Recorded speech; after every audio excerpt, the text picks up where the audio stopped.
before. How will jointness be implemented at a tactical level? One example that we often hear, especially from the army, is that, you know, if I may, Indian Air Force wants more paratroopers to be trained for jumps at sea level. Then you get more numbers. The army wants it, given the scenario today, in extreme high altitude. So how will jointness in training be implemented when the thinking of the two services is practically poles apart? This is not a very complex problem. We all basically start our training from NDA, the National Defence Academy, where the officers from the three services train. So jointness starts there.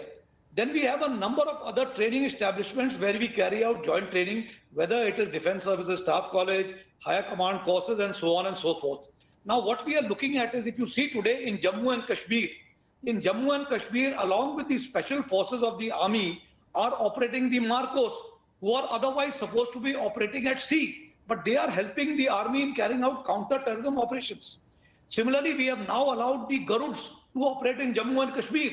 They are fighting alongside the special forces and the RR battalions and carrying out counter-terrorism operations. So all this is happening. Now I will give you an example. Today there are aircraft which are flying from the aircraft carrier, which are being flown by naval pilots. What is stopping an Air Force pilot from flying those same aircraft from the aircraft carrier, and naval pilots flying aircraft from land-based airfields?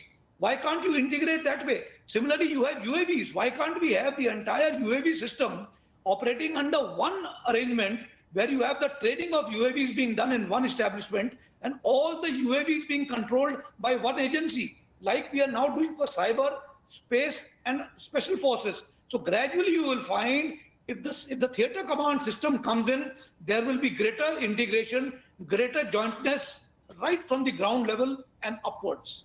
Okay. That is the ultimate aim.